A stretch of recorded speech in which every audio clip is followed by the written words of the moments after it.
Quem está por trás, de verdade, do PL da devastação?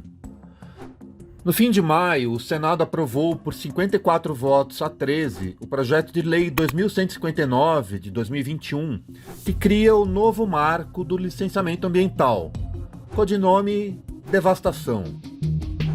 O texto já começou a ser analisado na Câmara, onde a bancada ruralista tem 2/3 dos assentos. Só que a Frente Parlamentar da Agropecuária não é a única interessada na implosão do licenciamento ambiental no Brasil. Ela faz parte de uma coalizão de lobbies corporativos. E isso significa setores inteiros da economia: mineração, energia, combustíveis, transportes, infraestrutura e mercado imobiliário. Esses lobbies são financiados por corporações e por seus donos. Quem são esses empresários? Por que eles defendem o liberou geral do licenciamento? Quem ganha e quem perde? E por que quase ninguém fala de quem financia? Traidor da Constituição é traidor da pátria. Tudo que não presta. Não é de agora. A regulamentação do licenciamento ambiental no Brasil é uma das matérias há mais tempo em tramitação no Congresso. Proposto em 2004 pelo ex-deputado petista Luciano Zica, o texto foi sendo retalhado ao longo dos anos. Chegou a ser arquivado 4 vezes nesse período. A virada veio em 2019, durante o governo Bolsonaro. O relator era Kim Kataguiri, diretor conselheiro da Frente Parlamentar da Agropecuária, aquele que fala em um Brasil livre. O texto aprovado pelo plenário da Câmara em 2021 livra de licença as atividades agropecuárias, a distribuição de energia em baixa tensão, as estações de água e de esgoto e a reforma de rodovias. Também naquele ano foi criado o licenciamento por adesão e compromisso, uma espécie de autodeclaração em que o empresário assume responsabilidade por eventuais danos, sem precisar de avaliação técnica dos órgãos ambientais. E o que já era ruim, piorou. O texto aprovado em maio no Senado inclui a licença ambiental especial, um processo simplificado para projetos que o governo federal considere prioritários. A principal beneficiária, a base de acionistas da Petrobras, que pretende explorar petróleo na foz do rio Amazonas, com apoio do governo Lula. O novo marco legal passou a incluir a mineração, antes sujeita a um regime específico, e estabeleceu a renovação automática de licenças para atividades de baixo impacto.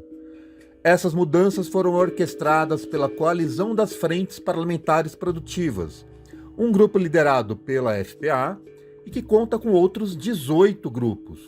Entre as frentes mais engajadas está a Frente Parlamentar Brasil Competitivo.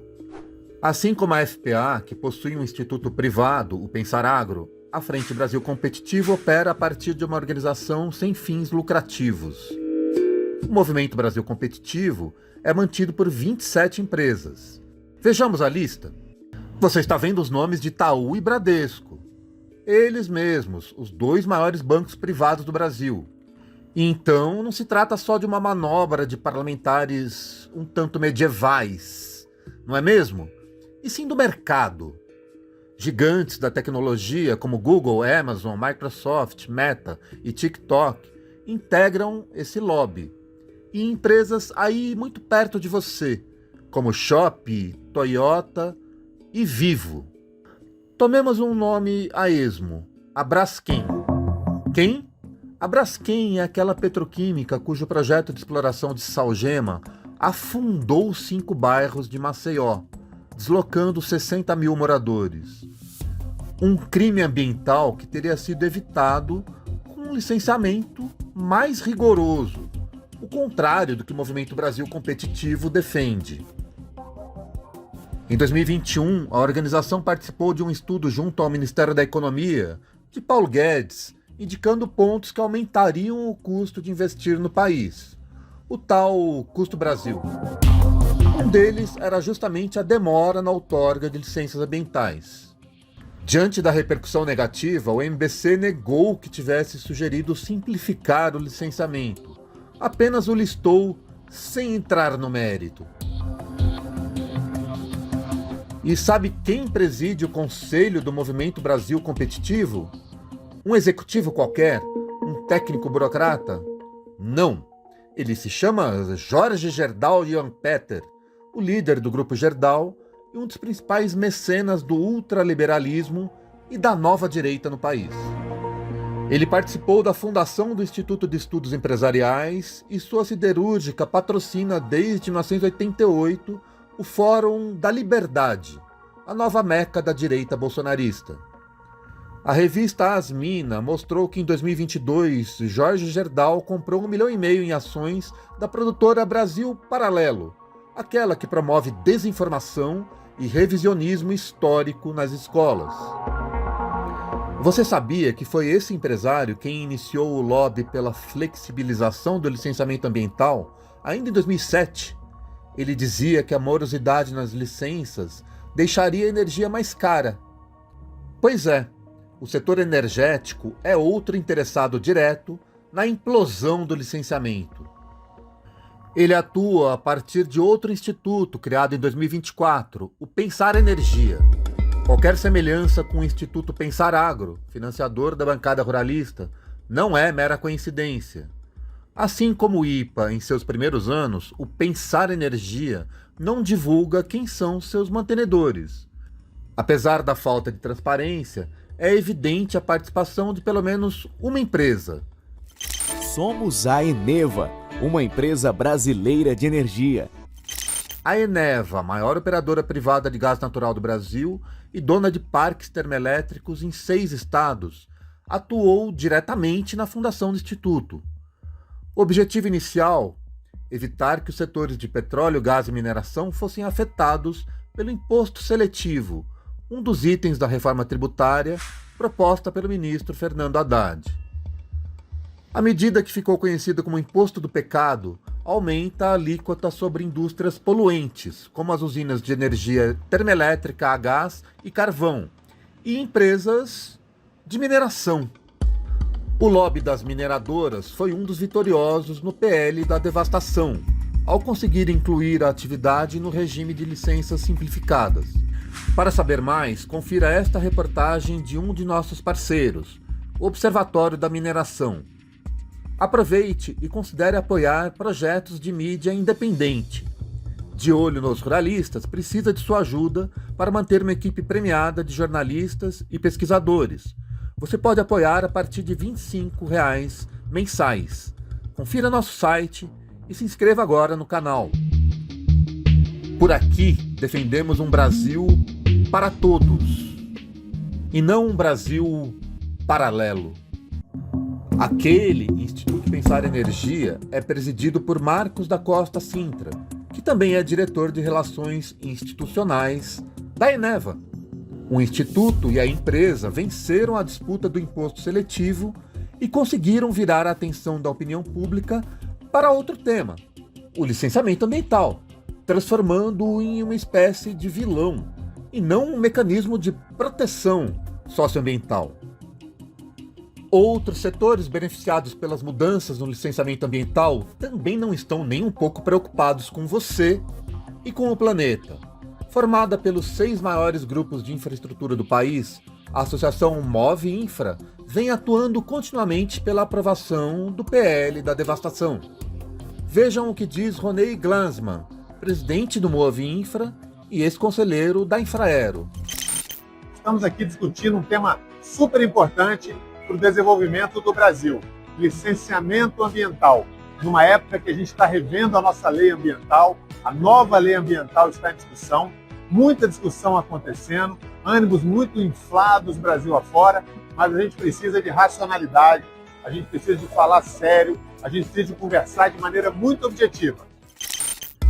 O movimento é formado pelas empresas Ultracargo, de granéis líquidos, e Hidrovias do Brasil, de transporte fluvial, ambas do mesmo grupo.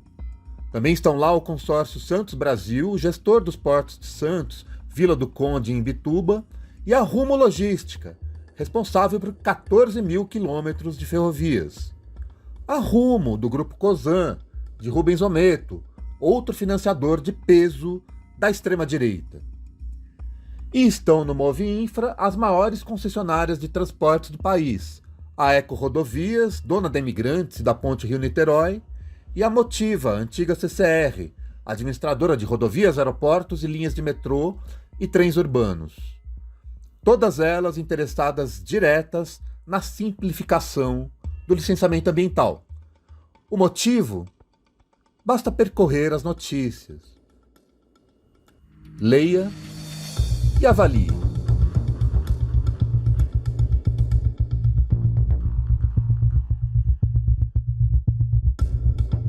O Movinfra assinou com outras 95 associações uma carta aberta em prol do PL 259 e vem escalando seus associados para defender o projeto de lei. No Congresso, o grupo tem interface com a Frente Parlamentar de Portos e Aeroportos e com a Frente Brasil Competitivo, e ambas integram a coalizão liderada pela Frente Parlamentar da Agropecuária, pela bancada ruralista. Notem que estamos enumerando setores importantes do capital, nacional e internacional. E aí não poderia faltar o setor imobiliário, um ator importante no lobby da devastação. Em maio de 2023, quando o PL 259 tramitava no Senado, a relatora Tereza Cristina convocou uma audiência com os presidentes da Associação Nacional das Empresas de Loteamento e Desenvolvimento Urbano, a AELO, e do Sindicato das Empresas de Imóveis do Estado de São Paulo, o Secov. As duas organizações defenderam ativamente o projeto desde sua tramitação na Câmara. Em 2020, a AELO e Secov assinaram um manifesto publicado no Estadão em apoio incondicional ao PL do licenciamento. Vejamos mais duas organizações signatárias. Uma delas, a Sociedade Rural Brasileira. Outra, a Federação das Indústrias do Estado de São Paulo, a Fiesp. Duas velhas conhecidas deste observatório. Por falar em Fiesp, a Confederação Nacional das Indústrias foi mais uma a participar ativamente da costura para aprovar o PL da devastação, junto com as confederações dos transportes e, você pode tentar adivinhar, da agricultura e pecuária. E aqui a gente volta para o agronegócio. Por meio da Frente Parlamentar da Agropecuária, o setor foi o principal responsável por desvirtuar o objetivo original do projeto de lei. Quando a gente fala de FPA, não podemos perder de vista que estamos também falando de empresas multinacionais, como mostramos em 2022 no relatório Os Financiadores da Boiada. Só que esse não é o único grupo que compõe a bancada ruralista. Uma das organizações mais engajadas na aprovação do PL 259 foi a Frente Parlamentar do Biodiesel. Comandada pelo deputado Alceu Moreira, que já presidiu a FPA, a FPBios é mantida pela Associação dos Produtores de Biocombustíveis do Brasil. O presidente da associação é Erasmo Carlos Batistella, o rei do biodiesel, dono da B8, antiga BS Bios. Não se perca com a sopa de letrinhas. As empresas vão mudando de nome, mas representam os barões de sempre. E neste ponto, o internauta poderá perguntar: nem todo o agronegócio apoia o PL da devastação, não é isso? Vamos devagarinho. Em maio, pouco antes da aprovação no Senado, a coalizão Brasil Clima, Florestas e Agricultura soltou uma nota contrária à tramitação acelerada do projeto, pedindo a revisão dos tópicos mais sensíveis, como a licença por adesão e compromisso. Formada por 430 representantes do agronegócio, de bancos e ONGs ambientais, a coalizão foi gestada pela Associação Brasileira do Agronegócio. A ABAG vem se posicionando como uma espécie de voz lúcida no setor, em oposição à radicalização ideológica de organizações como a AproSoja e CNA, como se ela fosse o agronegócio bonzinho, como se tivéssemos um agronegócio malvado e um bonzinho. Mas vejam só quem aparece nesta carta aberta do setor produtivo, manifestando apoio incondicional ao PL do licenciamento. A mesma ABAG que reúne gigantes do setor, como Cargill, Cosan, SLC Agrícola, Bayer e Syngenta, e que financia diretamente o Instituto Pensar Agro, a FPA, a bancada ruralista. Todos entendemos, não é mesmo? O mercado e o capital querem um licenciamento ambiental fragilizado. Eles querem mais agilidade e menos responsabilidades. Em troca, prometem mais investimentos e preços menores. Mais uma lenda urbana, parecida com aquela negociação justa entre trabalhadores e patrões. Quais consequências você imagina para os biomas, as áreas de risco, o planeta? E quantas vidas mais serão perdidas em nome do lucro? De olho no Congresso, de olho no dinheiro, de olho nos ruralistas.